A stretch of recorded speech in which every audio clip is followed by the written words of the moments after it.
Mission clean station અભિયાન અંતર્ગત local crime branch અને પશ્ચિમ રેલવે વડોદરાએ છાયાપુરી રેલવે સ્ટેશન ખાતે પેસેન્જરને છરી બતાવી લૂંટ કરી ભાગી ગયેલા 2 આરોપીઓને ઝડપી પાડ્યા છે।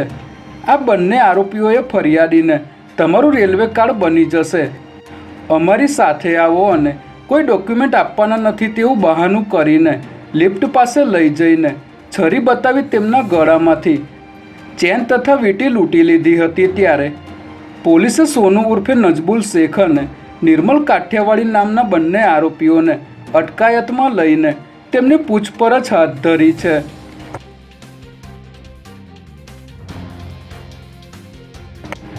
વડોદરા શહેરમાં 25 ઓગસ્ટની રાત્રે ગણેશોત્સવ દરમિયાન ગણપતિની પ્રતિમા પર ઈંડા ફેંકવાના કેસમાં મુખ્ય આરોપી જુનેદ સિંધી સહિત 3 આરોપીને ગઈકાલે કોર્ટમાં રજૂ કરવામાં આવ્યા હતા। ત્યારે આ સમયે પોલીસ દ્વારા તેમને વીઆઈપી સેવા આપવામાં આવી હોવાનો વિડીયો સામે આવ્યો છે, જેમાં આરોપીઓને સરકારી વાહનને બદલે પ્રાઇવેટ કારમાં વડોદરા કોર્ટમાં લાવવામાં આવ્યો હતો અને આરોપીઓને કોર્ટમાંથી બહાર લાવ્યા બાદ 2 આરોપીને સરકારી વાહનમાં અને જુનેદ સિંધીને પ્રાઇવેટ કારમાં લઈ જવામાં આવ્યો હતો। ત્યારે જુનેદ પર ભાજપના નેતા બાદ પોલીસ પણ મહેરબાન હોવાનું જણાઈ રહ્યું છે।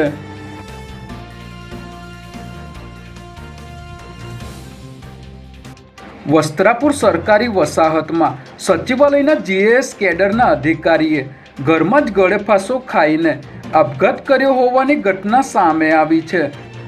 મનોજકુમાર પૂજારા ગાંધીનગર સચિવાલયમાં જીએએસ કેડર તરીકે ફરજ બજાવતા હતા। ત્યારે ડ્રાઈવર દરરોજની જેમ તેમને લેવા આવ્યો હતો, પરંતુ અધિકારીએ ફોન ન ઉપાડતા ડ્રાઈવરે ઘરનો દરવાજો ખોલતા અધિકારી લટકતી હાલતમાં જોવા મળ્યા હતા।